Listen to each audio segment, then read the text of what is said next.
আসসালামু আলাইকুম পঞ্চম শ্রেণীর শিক্ষার্থীরা কেমন আছো সবাই? আশা করি শিক্ষার্থীরা তোমরা সবাই ভালো আছো। শিক্ষার্থীরা কাজ করো। আজকে আমরা তোমাদের ইংরেজি বইয়ের ৯ পৃষ্ঠায় দেখো ৯ পৃষ্ঠা নিয়ে আলোচনা করতেছি। তো ৯ পৃষ্ঠায় লেখা রয়েছে দেখো সাউন্ড প্র্যাকটিস 1। সাউন্ড প্র্যাকটিস 1 মানে কি?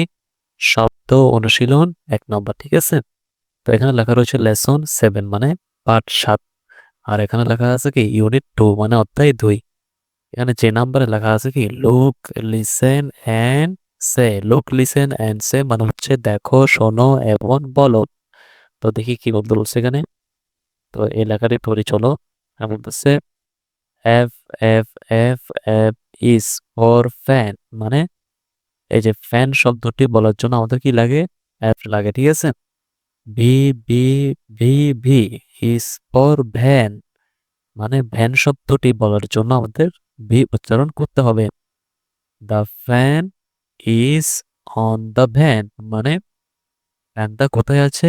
ভ্যানের উপরে আছে। অনত্ব উপরে, এই যে আমরা ছবিটা দেখতে পাচ্ছি, এই ফ্যানটা ভ্যান গাড়ির উপরে আছে। এই ফ্যানটা ভ্যান গাড়ির উপরে আছে, তাই দেখো এখানে লিখছে the fan is on the van মানে ফ্যানটি ভ্যান গাড়ির উপরে। শিক্ষার্থীরা এখানে আমরা আঙ্গুর ফলের ছবি দেখতে পাচ্ছি। তো দেখো এখানে কি বলতেছেন? ভাইন ভাইন ভাইন মানে আঙ্গুর গাছের লতা, আঙ্গুর গাছের লতা, আঙ্গুর গাছের লতা, ঠিক আছে? গ্রেপস অন এ ভাইন মানে গ্রেপস মানে হচ্ছে আঙ্গুর। এই যে আঙ্গুর, এগুলো হচ্ছে ইংলিশ কি? আঙ্গুরের ইংলিশ হচ্ছে গ্রেপস।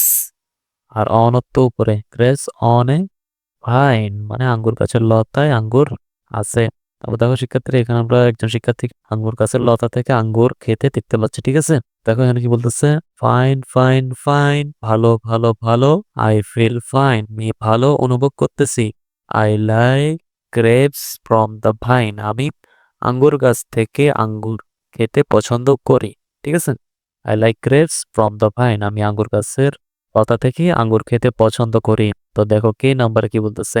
কে নাম্বার বলতেছে সার্কেল দ্য পিকচার্স মানে ছবিতে গোল দাগ দাও that have the sound F মানে যে ছবির সাউন্ড এফ উচ্চারণ হবে, ঠিক আছে? শব্দ এফ উচ্চারণ হবে। আন্ডারলাইন মানে নিচে দাগ দাও দ্য পিকচার ছবির নিচে দাগ দাও দ্যাট হ্যাভ দ্য সাউন্ড হি। শিক্ষার্থীরা এখানে 4টি ছবি দেওয়া আছে। এই 4টি ছবির মধ্যে যেগুলোর উচ্চারণ অ্যাপ হবে ওই ছবিগুলো আমরা বৃত্ত দিব, এবং যে ছবিগুলোর উচ্চারণে ভি আসবে ওই ছবিগুলোর নিচে আমরা আন্ডারলাইন করব, ঠিক আছে? শিক্ষার্থীরা দেখো এটা কিসের ছবি? এটা হচ্ছে ফুলদানির ছবি, এটা হচ্ছে মাছের ছবি, এটা সবজির ছবি, এটা কি হাতির ছবি। এগুলোর ইংলিশটা কি হবে চলো আমরা লিখে দিই। শিক্ষার্থীর ক্ষেত্রে 4টি ছবির মধ্যে যে ছবিগুলোর সাউন্ড এফ উচ্চারণ হবে, ঠিক আছে? যে ছবিগুলোর সাউন্ড এফ উচ্চারণ হবে ওই ছবিগুলোকে আমাদেরকে বৃত্ত করতে বলা হয়েছে, ঠিক আছে? তো দেখো প্রথমে আছে কি ভেস। ভেস অর্থ ফুলদানি, এখানে কিন্তু এই এফ উচ্চারণ হচ্ছে না। তারপর দেখো ফিশ।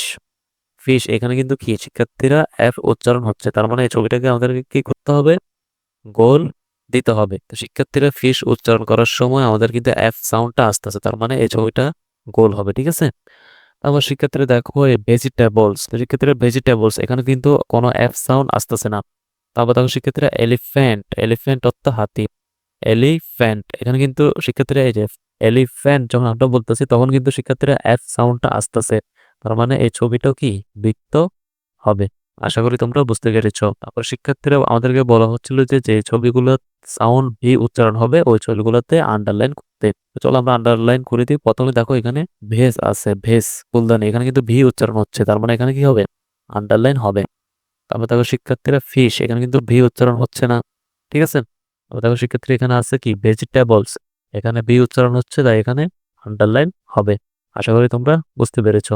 আশা করি শিক্ষার্থীরা তোমরা আজকের ক্লাসটি বুঝতে পেরেছো। পরবর্তী ভিডিও ক্লাসে শিক্ষার্থীরা আমরা 10 পৃষ্ঠা নিয়ে আলোচনা করব। পরবর্তী ভিডিও ক্লাসটি পাওয়ার জন্য তোমাদেরকে কি করতে হবে? ভিডিওর নিচে যে সাবস্ক্রাইব লেখা রয়েছে ওই সাবস্ক্রাইব লেখার উপরে ক্লিক করে রাখতে হবে, যাতে পরবর্তী ভিডিও ক্লাসটি আপলোড করার সাথে সাথে তোমরা তোমাদের মোবাইলে পেয়ে যাও। সবাই ভালো থাকবা, সুস্থ থাকবা। ক্লাসটি দেখার জন্য সবাইকে ধন্যবাদ।